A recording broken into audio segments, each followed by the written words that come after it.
Bienvenue au podcast du bruit à mes oreilles. Bonjour. Bienvenue au podcast du bruit à mes oreilles. C'est ici Alex et aujourd'hui je suis accompagné de Vénus. Comment ça va? Ça va et toi? Ça va super bien. Hey, je suis super content de te recevoir au podcast. On était censé le faire déjà auparavant, puis là, c'est de mon côté que ça n'a pas marché. Je suis super content qu'on ait pu se reprendre quand même assez rapidement. Ouais, moi aussi. Tu veux-tu te présenter un peu, présenter ton projet? Comment que t'as parti ça, ce projet-là? Alors du coup, mon nom de scène, c'est Vénus, VNUS, et du coup, je suis originaire de Strasbourg, en France. Et l'idée du projet, en fait, avant, j'avais un groupe avec des amis quand j'étais un peu plus jeune au lycée. Et les études ont fait qu'on s'était séparés. Et à ce moment-là, j'avais eu envie de me lancer en solo pour faire un truc qui me plaisait. Et je m'étais rendu compte d'un truc, c'est que j'avais en tout cas la sensation que le rock actuel était un peu en voie d'extinction. On le voit quand on s'intéresse souvent aux statistiques d'écoute sur Spotify et Ah entre oui, autres. ça c'est ça. Et Oui, oui. ouais, c'est affolant. Des fois, Et oui. du coup, je me disais que le rock devait évoluer et c'est la tentative que j'essaie de faire avec le projet. OK. Puis, si tu décris un peu ton son, parce que comme on se disait un peu avant qu'on rentre en onde, t'as vraiment un son unique qui est, je trouve, moi personnellement, j'avais jamais entendu quelque chose qui sonnait vraiment comme toi. Il y a quelque chose de très punk, comme tu le décris, des années 90, puis tout ça, mais t'as vraiment amené un côté de sensuel là-dedans, puis tout ça qui se ressent, je trouve, à travers l'écoute. Il y a quelque chose qui se passe dans ta musique. Bah, l'idée, comme tu l'as dit, tu vois, c'était vraiment de raviver un peu le punk des années 90 parce que pour moi, c'est vraiment le genre que j'adore. Ouais. Et le côté sensuel, en fait, c'est parce que l'album, il est dédié à une fille que j'ai beaucoup aimée. Et en fait, l'album raconte un peu cette histoire qu'elle et moi, on a entretenue pendant des années. OK. Et je pense que c'est ça qui rappelle un peu le côté sensuel dans les paroles. Good. Puis, c'est ça, dans le fond, tu sais, peux-tu nous parler un peu de tes chansons, tout ça, de quoi t'aimes parler, tu sais, à travers de ça? Tu sais, l'histoire, comme tu dis, c'est un peu autobiographique. C'est ton album au Mhm. complet, il y a vraiment une lignée. Tu peux-tu nous parler un peu des étapes qu'on peut passer au travers de ton histoire? Ouais, bah en fait, déjà l'album il s'ouvre sur le premier son qui s'appelle Julia et en fait ça me servait à présenter le personnage, la fille à qui je m'adressais à travers cet album. Du coup, c'est un peu un recensement où j'énonce un peu toutes ses qualités et ses défauts, où dedans on commence à sentir qu'en fait l'histoire commence un peu à dérailler, on va dire, et on passe direct en fait sur le son 2, I Hate You, où c'est en fait je commence par plus ou moins la fin, enfin ce qui pourrait être la fin. Ça commence direct sur la rupture en fait qu'il y a eu entre elle et moi Ok. quand quand ça n'allait plus.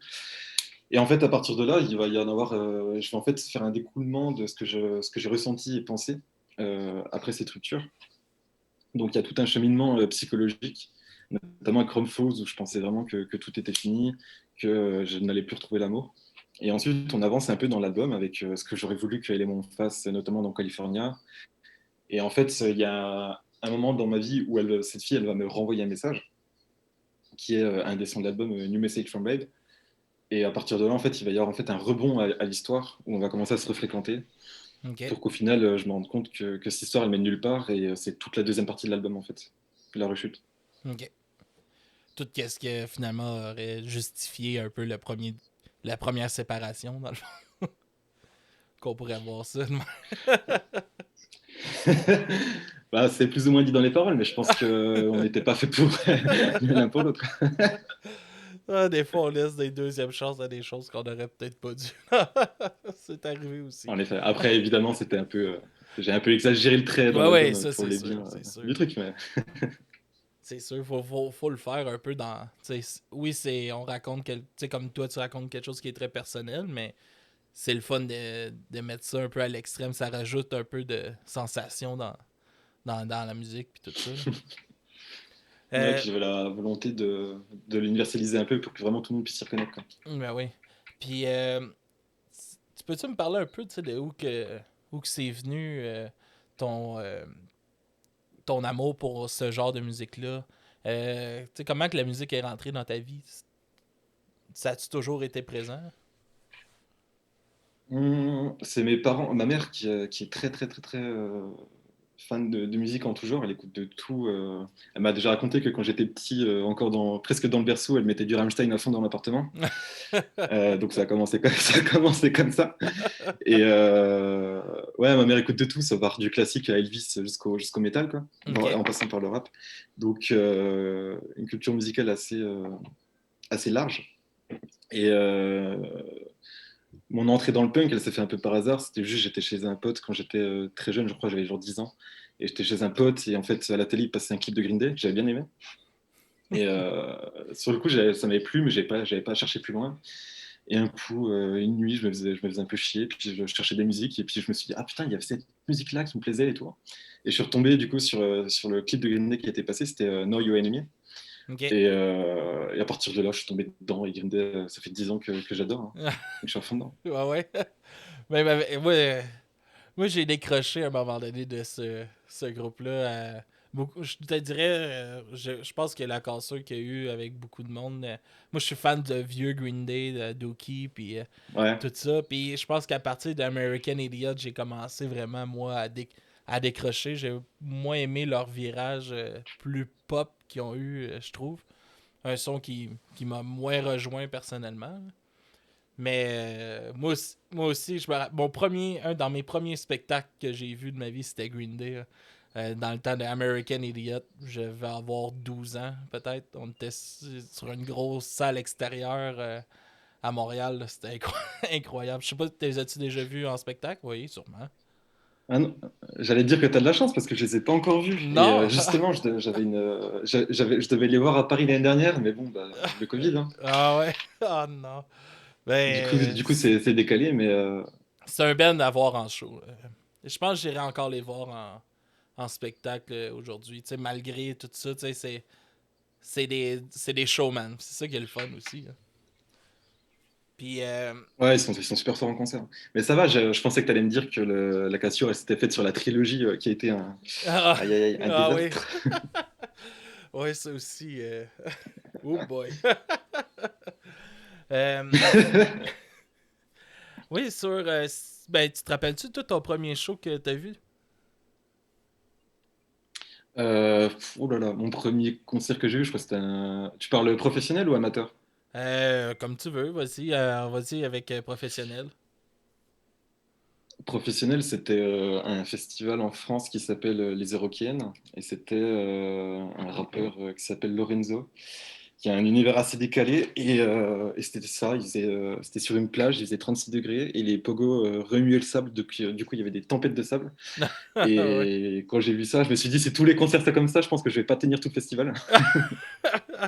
Un festival, c'est difficile, là, les Ah, premières faut être en fois, forme, là. hein. Ah oui, oui, j'ai été en voir plusieurs, là, puis à la fin d'une journée, tu dors bien.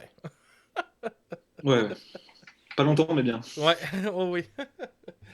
Puis, good, puis mettons qu'on parle un peu de toi, c'est quoi, c'est ça, c'est un projet solo que t'as parti, dans le fond, Vénus. Puis sur scène, t'as des gens qui t'accompagnent. Vous êtes 4 personnes, je crois, en spectacle. Ouais. Comment ta musique se reproduit en spectacle? C'est quoi qu'on peut s'attendre comme l'énergie d'un spectacle de Vénus?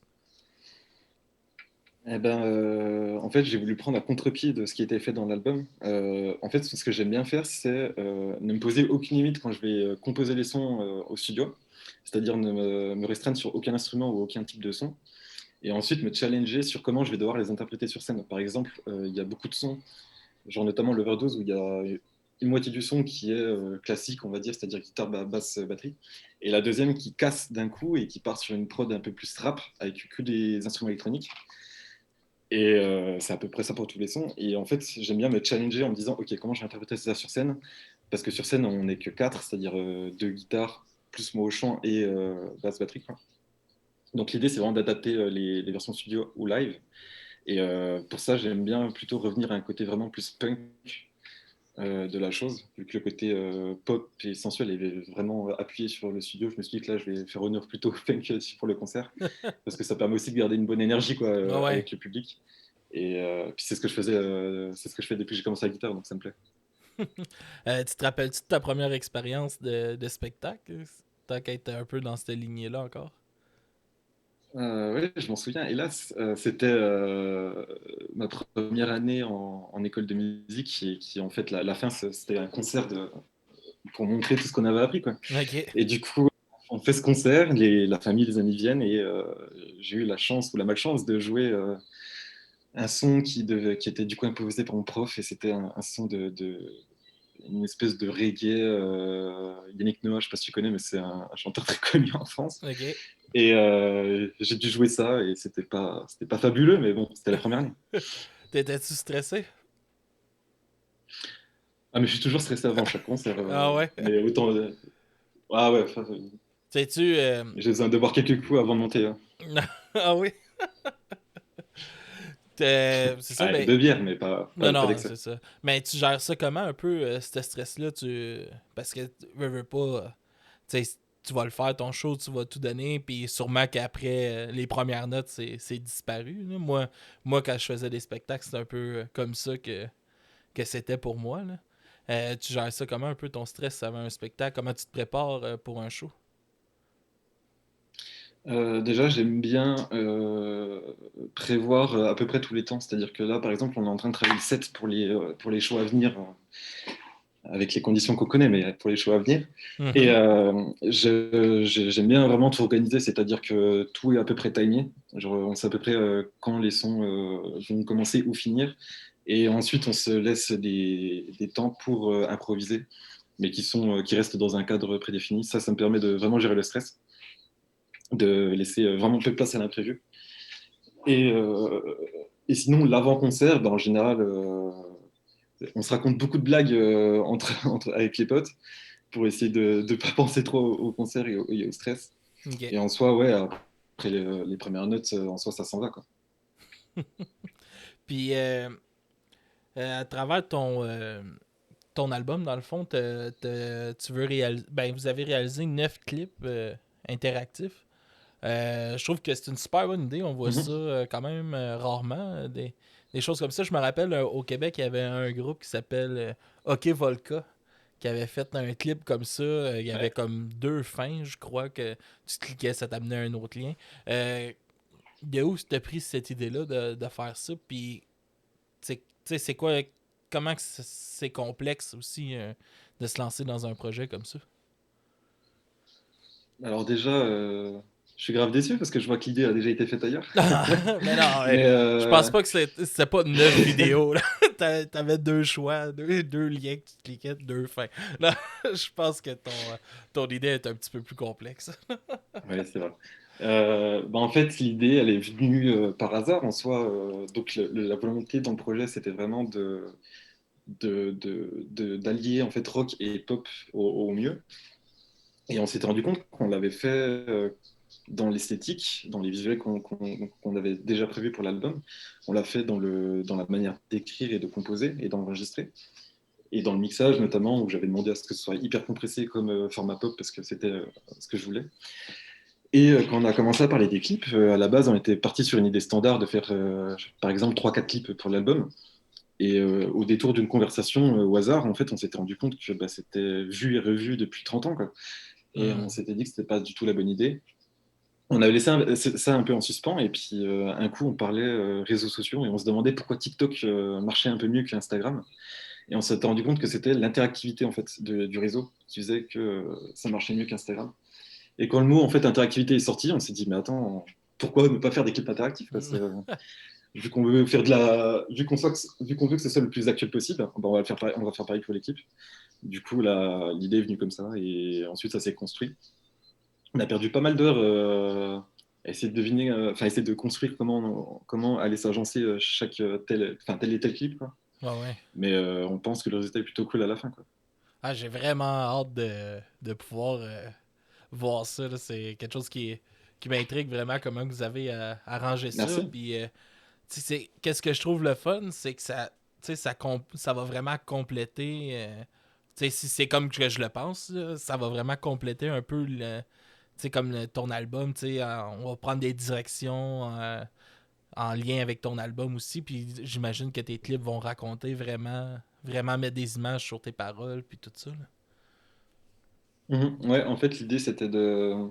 En gros, en fait, avec l'album, on s'est dit qu'on imposait en fait une histoire. Et avec les clips, au moins, on pouvait faire des choix différents. Le début reste le même, c'est-à-dire qu'il commence avec Julia. Et dès la fin de ce clip-là, en fait, tu as deux choix. En gros, les choix se feront à chaque fin de clip. Et en gros, dès ce clip-là, tu as le choix auras deux choix qui t'amèneront soit sur directement le deuxième son I Hate You, ou alors sur un autre son de l'album. Et de là, se fera ton histoire. Et à toi d'essayer de trouver en gros la bonne fin, sans tomber forcément sur la mauvaise fin qui est Broken Bridge, le dernier son de l'album. Et on l'a pris. En fait, on a fait appel à deux acteurs pour jouer justement le couple, pour détacher vraiment de l'album. Ok. Où moi, je me contente d'être le narrateur dans l'équipe. Ok. En tout cas, j'ai vraiment hâte de voir comment que ça va être, là, ton idée. Je trouve ça vraiment cool, là, pour de vrai, Merci là. beaucoup. Euh, Puis, comment que tu vois ça, là, ton album, pour ceux-là qui nous écoutent en live, il sort la semaine prochaine. Ouais. Comment que tu vois ça sortir, un album comme ça, là, dans les circonstances qu'on vit en ce moment par rapport à la COVID puis tout ça? Ah, je t'avoue que ça nous avait bien emmerdé sur le coup, parce qu'à la base, on voulait le sortir en septembre, en pensant pouvoir faire des concerts à la janvier. On s'est vite rendu compte que c'était pas possible. Et du coup, on s'est dit qu'on allait le décaler pour se laisser le temps de plus encore préparer sa sortie. Donc maintenant, comment est-ce qu'on s'est adapté aux conditions? Moi, je pense qu'en fait, il tombe bien parce qu'en soi, il arrive un peu avant le printemps où on peut quand même plus ou moins s'attendre à un petit relâchement des mesures qui sont prises. Et aussi, je le vois un peu comme une distraction, tu vois, dans un monde qui est devenu sans loisir, on te demande juste d'aller travailler et de dormir en soi. Mhm. C'est bien d'apporter un peu de distraction et ça te fait penser à autre chose, quoi. Ouais, ouais. Puis, tu sais, c'est ça, là, qu'est-ce que tu prévois après la sortie, tu sais, les spectacles, puis tout ça. Aviez-vous déjà des idées en tête? Parce que ça, comme vous l'annonciez avec sûrement une tournée qui allait suivre après ça, mais ça risque d'être quand même difficile, là. Avez-vous déjà des plans de prévus de ce côté-là? Ouais, on a prévu des plans. On a réussi quand même à trouver un concert dans un festival de Strasbourg qui aura lieu en juillet. Donc on a déjà quand même cette date d'assurer. Après, ce sera sûrement un concert assis, donc à nous d'adapter la prestation en fonction de ça. Mais sinon, on a quand même d'autres idées. Genre là, prochainement, en mars, on va sortir un concert digital en live stream Ok. pour ceux enfin pour nous tous qui restons encore à la maison pour l'instant. Ouais. Et un peu plus tard dans l'année, à peu près vers mai-juin, on va sortir une espèce de spectacle avec des danseurs où on interprétera en fait l'album. Et en fait, on va raconter une nouvelle histoire encore, où en gros, il y a un narrateur qui va intervenir dans le spectacle pour dérouler en fait toute l'intrigue. Et on sera accompagné de danseurs et ça Wow. durera à peu près 30 minutes. Ouais, cool idée encore. T'as vraiment des bonnes idées pour de vrai. Je trouve ça. Je trouve que tu sais, ton projet, dirais qu'en partant, il y a un son unique. T'as une idée super créative pour tes clips, puis encore une autre chose, tu sais, pour combler, parce que tu sais, on s'entend en ce moment, tu sais, pour les groupes, c'est dur de se trouver une façon de se démarquer, puis tout ça. Puis je pense Ouais. que t'as vraiment des bonnes idées pour le faire, puis je pense que ça va être vraiment positif pour la suite de tout ça. Et ça, c'est parce que je suis bien entouré. J'ai 9 copains avec moi. Ça peut que bien se passer. Ouais, oui. Puis, comment que ça s'est passé un peu la création de l'album, puis tout ça, la composition, tu sais, t'as-tu vraiment tout composé toi-même? T'as-tu des personnes qui t'ont aidé à travers tout ça? Il faut qu'on précise un point tout de suite, c'est que je suis un putain de branleur parce qu'en gros, j'ai commencé en juin 2019 à l'écrire. Ok. J'avais commencé avec Eiichou et tu vois, on est 2 ans plus tard et, et ça sort à peine. Ah, mais des Mais ouais, fois, c'est mieux, ouais, c'est mieux de prendre son temps. Tu sais, ça va peut-être avoir pris 2 ans pour le sortir, mais regarde tous les projets qui sortent en même temps. Je pense pas que si tu l'aurais sorti plus tôt, t'aurais eu la chance de tout faire ça en même temps. Ouais, non, c'est vrai, mais alors, en fait, il y a eu un bon agencement, hein, parce que en fait, comme je t'ai dit, tu vois, j'ai commencé en juin 2019 à écrire, et c'était Ayechu, le premier son. Et à la base, le projet, il n'était pas du tout écrit en soi. Genre, je savais juste que je voulais m'appeler Vénus et que je voulais jouer autour des thèmes de la sensualité et de l'érotisme, tu vois, mais sans rien de plus. Et au bout de 3 4 sons, je me suis dit, ah, mais ça serait sympa de sortir un EP. Et en relisant un peu les sons, je me suis rendu compte qu'il y avait un thème commun. Et en fait, c'était du coup la fameuse Julia, dont je parle dans l'album. Et je me suis dit, bon, bah, autant écrire un album qui est dédié à notre histoire et à raconter un peu tout ce que j'ai sur le cœur et ce que j'ai jamais pu dire. Et du coup, ça s'est fait comme ça. Après, c'est-à-dire que pendant tout 2020, j'ai continué à écrire les sons. Il y a eu à peu près, j'avais fait le compte il n'y a pas longtemps avec mes potes, mais je crois qu'il y a eu à peu près genre 25 ou 30 sons qui ont été écrits au total pour l'album. Ok. Et on en a retenu que 11. Mais ça s'est aussi fait grâce aux rencontres que j'ai faites. C'est-à-dire que maintenant, mon manager, c'est devenu mon meilleur pote. Et on s'était rencontrés justement à l'université. Et toutes ces belles idées qu'on a eues, c'est aussi grâce à lui, qui a un peu orienté le projet. Parce que sans lui et sans les autres, ça n'aurait pas du tout cette gueule-là. Et pareil, les musiciens ont eu aussi un impact, une influence sur l'écriture. Mais sinon, à 95%, j'ai écrit seul parce que c'était mon histoire. Et ensuite, pour ce qui est partie instrument, ça a été, je faisais les premières versions. Et ensuite, je passais ça à Loris, du coup, le manager, Ok. qui m'orientait, quoi. Ok, cool. Puis comment ça s'est passé en studio pour l'enregistrement puis tout ça? Alors, j'ai tout seul dans ma petite chambre avec Ouais. le matos que j'avais acheté. Cool, man. C'était DIY. un peu galère pour les voisins. Ouais. Les voisins ont moins kiffé, mais oui, c'était du DIY Qu'est-ce se total. faire foutre? Et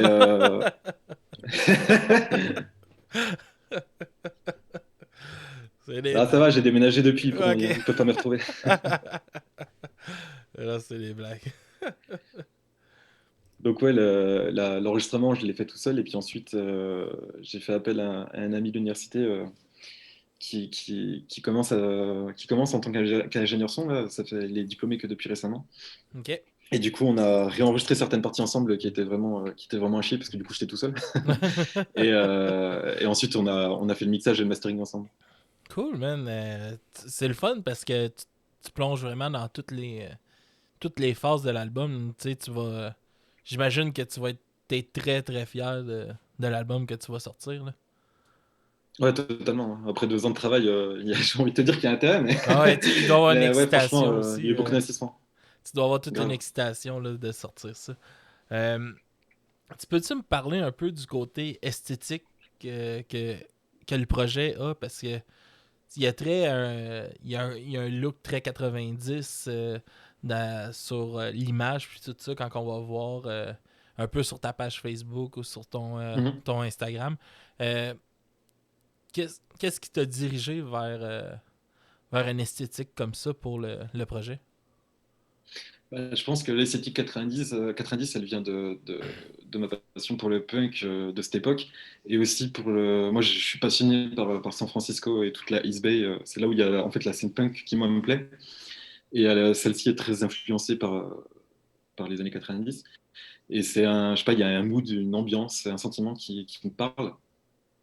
Et moi, c'est quelque chose dans lequel je me reconnais.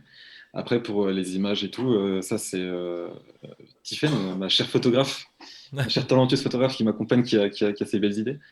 Mais en fait, c'est justement ça qui est cool, c'est qu'en fait, avec l'équipe, on a tout le monde s'est vraiment approprié le projet, comme si c'était le leur. Ok. Et c'est pour ça que ça rend aussi bien, c'est parce que vraiment tout le monde vit ce projet à fond, quoi.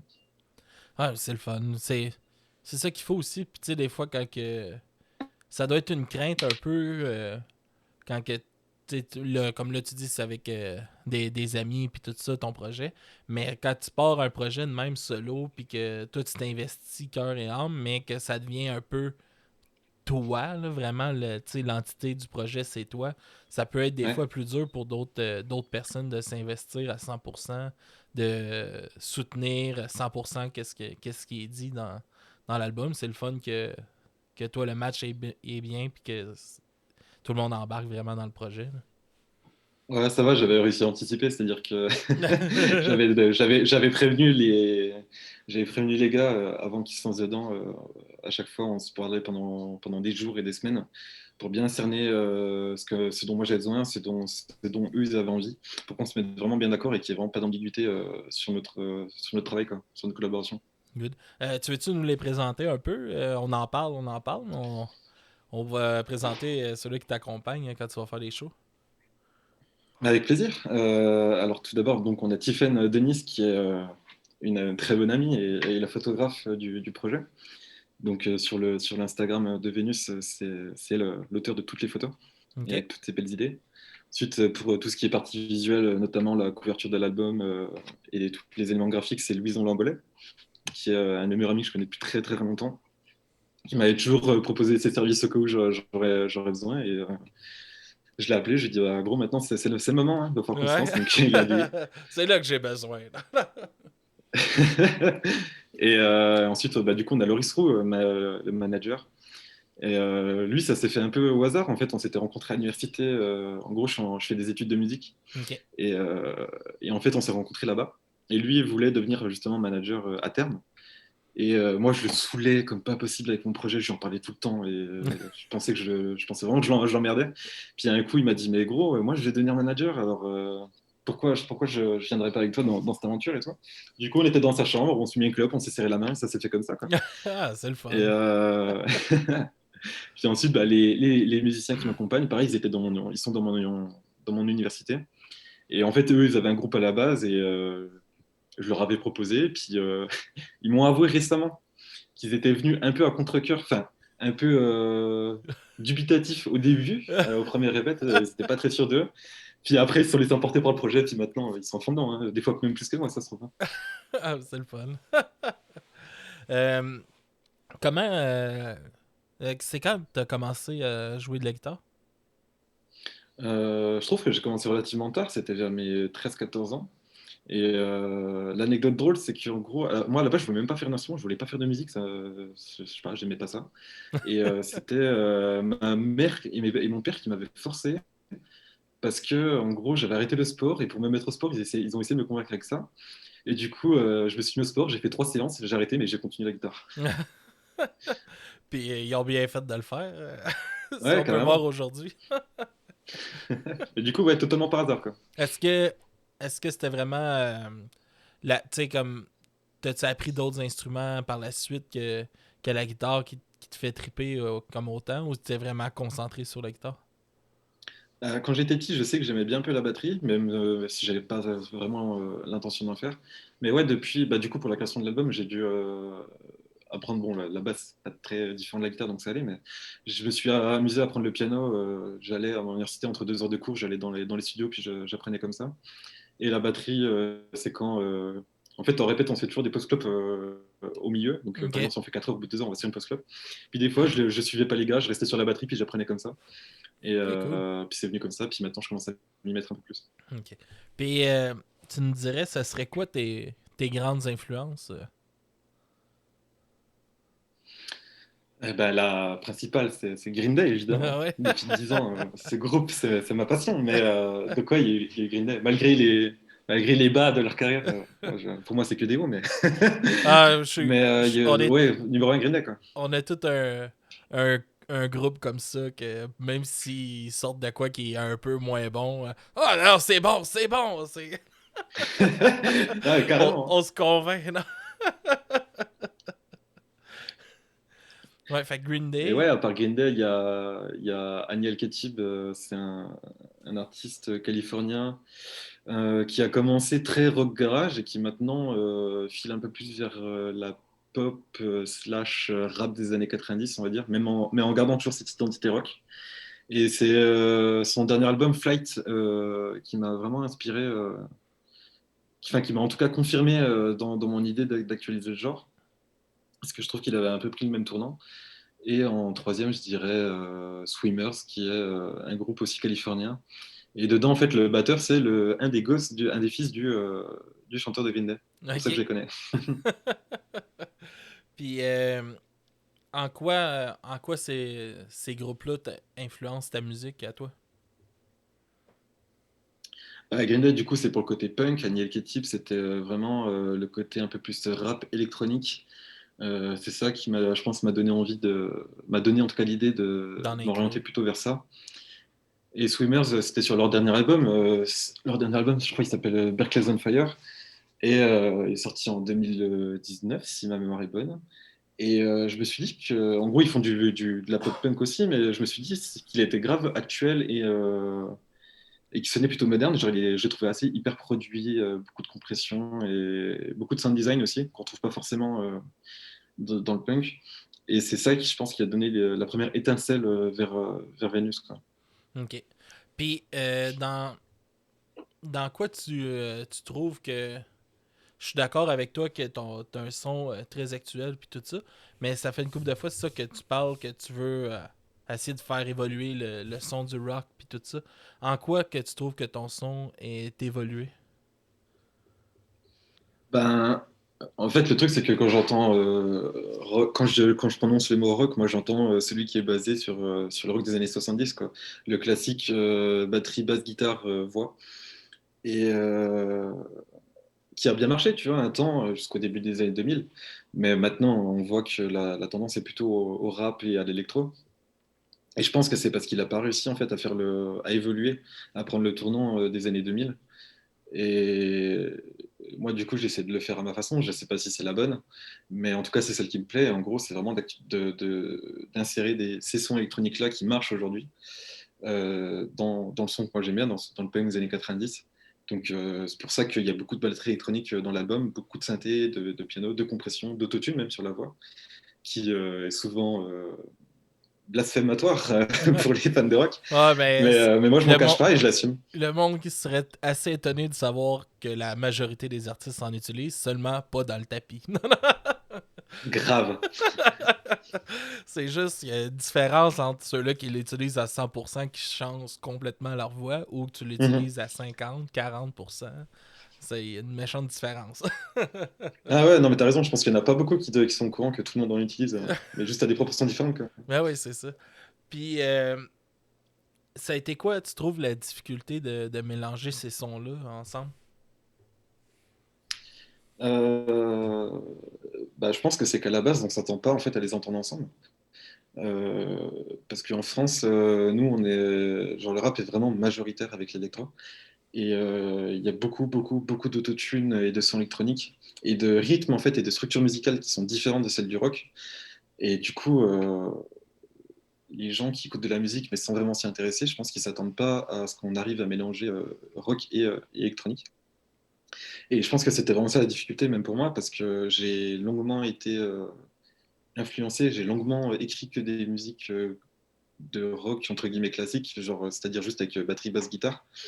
Et le fait de devoir apprendre le piano pour écrire des lignes de synthé, devoir apprendre à manipuler les logiciels de création musicale. Moi, par exemple, je suis sur Logic, mais apprendre à manipuler pour faire du sound design, utiliser des samples ou quoi que ce soit, ça a été difficile parce que c'est pas ça qu'on m'a appris quand j'ai appris la guitare, quoi. Et c'est pas Hmm. ça qu'on entend quand on parle de rock. Ah ouais. Puis, est-ce qu'il y a des groupes français qui t'ont influencé aussi? Ben, européens, tu nous as nommé des groupes américains, tout ça. Est-ce qu'il y a des groupes, tu sais, comme... Peut-être pas...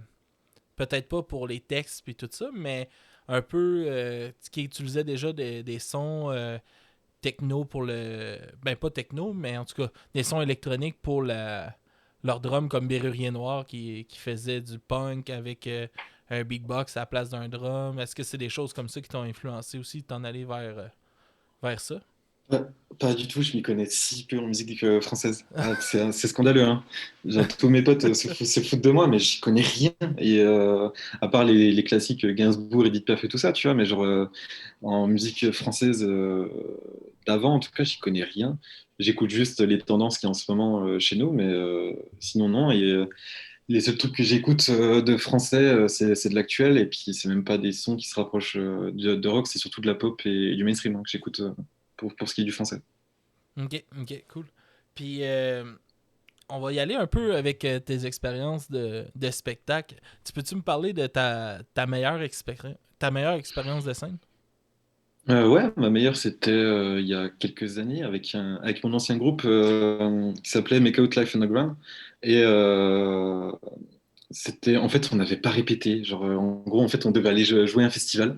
Et on n'avait pas répété parce qu'on était dans la merde à cause des examens qu'on avait à faire pour nos écoles. Ok. Et on s'était dit, bon, tant pis, on improvisera. Et du coup, on stressait vraiment beaucoup parce qu'il y avait peut-être 1000 ou 1500 personnes dans le public. Et c'était le plus gros concert qu'on ait jamais fait. On n'avait jamais dépassé les 200 personnes. Et on s'était dit, putain, mais on est vraiment des imposteurs à y aller sans répéter devant 1500 personnes. Les organisateurs ont confiance en nous, puis nous, on y va comme des branleurs. Et finalement, étonnamment, ça s'est super bien passé. Il y a eu vraiment une belle énergie ce soir-là. On a quasiment pas fait de faute, je crois. Et c'était vraiment une superbe expérience. Et surtout de jouer devant autant de personnes et avec ses potes, c'est toujours kiffant, quoi. Ben oui. Puis si tu nous parles de ta pire expérience de scène. Ah, ma pire expérience, c'est incroyable. C'est souvent ceux-là qui C'était sont il le y a très fun à longtemps. raconter.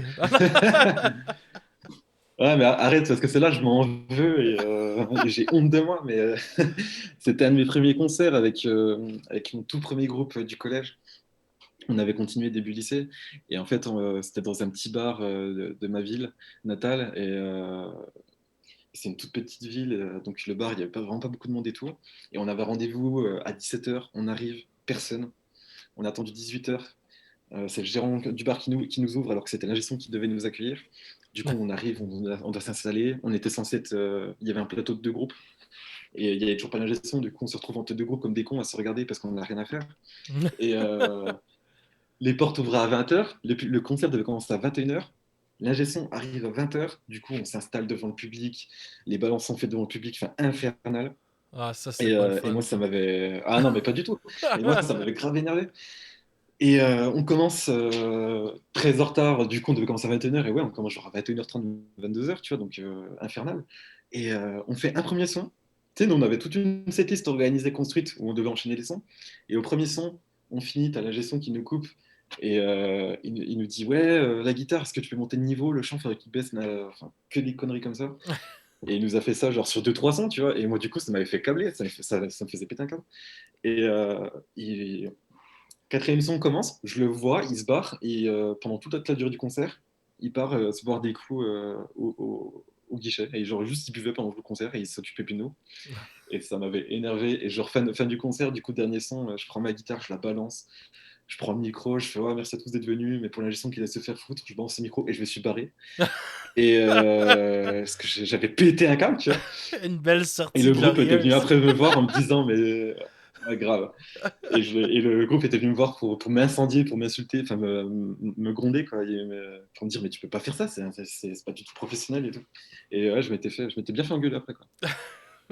Qui aille tout Mais ils avaient chier. raison. Non, non. Hey, il y a Marlon Bédot qui demande où qu'on va pouvoir écouter ton projet quand ça va sortir. Ça sort le 12 mars Alors, pour information. Là, c'est pas encore sorti. ouais, alors ça sort le 12 mars, donc vendredi prochain. Donc ce sera sur toutes les plateformes de streaming classiques, hein, Spotify, Deezer, Apple Music et toutes celles qui s'en suivent.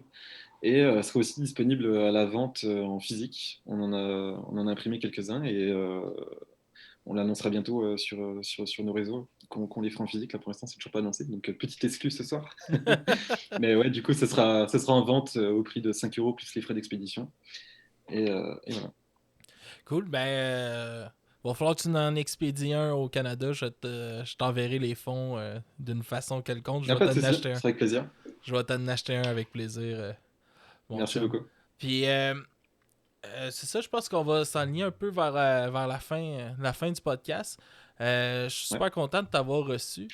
Super artiste que j'ai vraiment aimé découvrir. J'espère que le monde vont accrocher parce que je pense que tu as quelque chose de spécial. Tu as une touche vraiment unique. T'amènes un nouveau son, je pense, qui est riche. Qui est riche vraiment, je trouve, dans le genre. Puis je pense que tu tiens vraiment de quoi. Puis je vais t'inviter à plugger un peu où est-ce qu'on peut te suivre sur les réseaux sociaux puis tout ça. Bah déjà, merci beaucoup de m'avoir reçu. Puis pour tous ces beaux compliments, ça me touche vraiment. Et du coup, ben, on peut me retrouver sur Instagram @Venusof, VNUSO2F, et sur Facebook Vénus, pareil, VNUS. Et on est sur ces deux réseaux-là. Good. Puis on va se laisser sur 2 chansons qui vont être disponibles seulement sur la version audio du podcast. Fait que désolé pour ceux-là qui sont en live ce soir. On se laisse avec 2 chansons. Je te laisse nous les présenter, nous parler un peu de chacune d'entre elles aussi. Qu'est-ce qui représente pour toi, de où ce qui viennent ces chansons-là. Ouais, alors on va écouter I Hate You, qui est du coup le son numéro 2 de l'album, qui est le moment de la rupture, donc le véritable point de départ de l'album, et qui est le premier son que j'ai écrit pour ce projet, donc celui qui a le plus de sens pour moi. Et en deuxième, on va écouter Taste of Me, qui fera plaisir à la chanteuse qui est sur ce son, parce que sur celui-là, je ne chante pas du tout. C'est une amie à moi qui est venue pour faire parler en fait la voix de Julia, la fille dont je parle dans l'album, OK. et qui est le son le plus pop de tout l'album. Cool, cool. Fait qu'on se laisse sur ces 2 chansons-là, tout le monde. On s'en reparle la semaine prochaine pour un prochain épisode de Du bruit à mes oreilles. Merci à tous, puis merci encore d'être venu, d'avoir accepté l'invitation, puis tout ça, mon ami. Merci à toi. Yes. Fait qu'on se laisse là-dessus, tout le monde. Au revoir. Ciao. You look so laughter, and I'm one of those who are fitter. Hey, you already back with me again. Hey, I'm saying I'm loving you, why I'm not a friend for you. So I'm a victim of the scene, see the deeds of all the squads. One of you already knew the end. Tell me what, tell me what, tell me what you want to be alone. Tell me why are you so mysterious? Do I need it? Tell me what, tell me what, tell me what you want to be alone. Tell me why are you fucking idiots? Do I need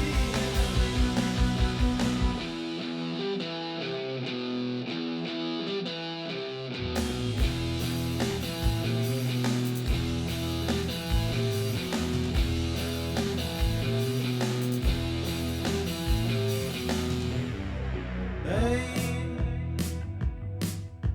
the last day you said I hate you. The words on me like the wind hard sex.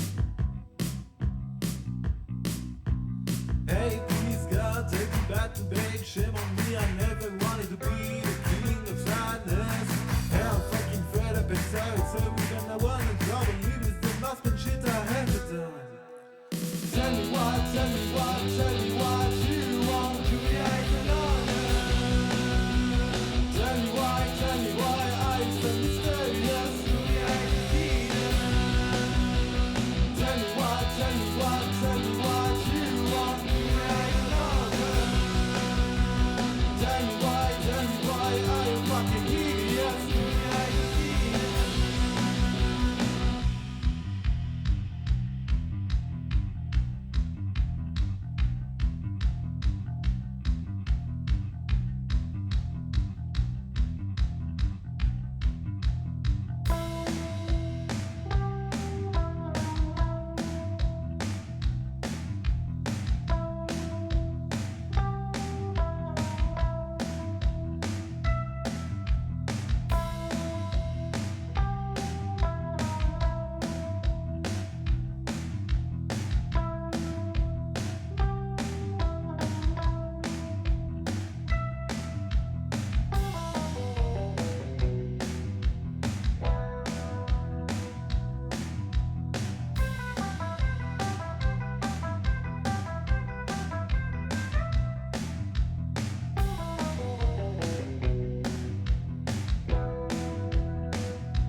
devil on your shoulder. I'll be saying, yeah, boy, come on. You cannot break free from me. Don't say no, you're attracted.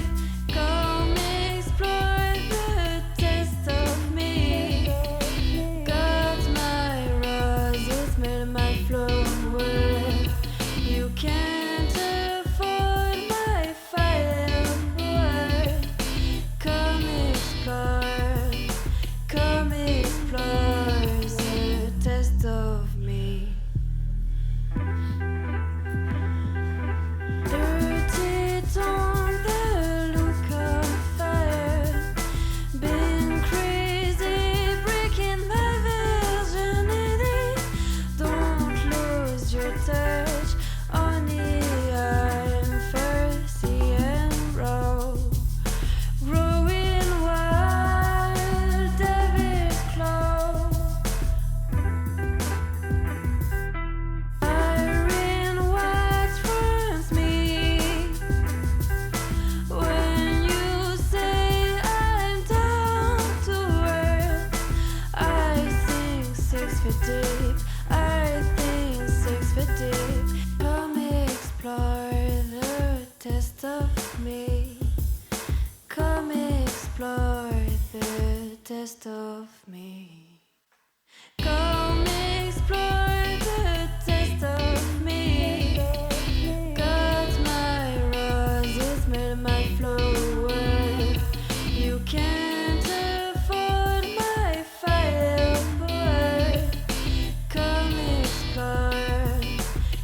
explore the taste of me.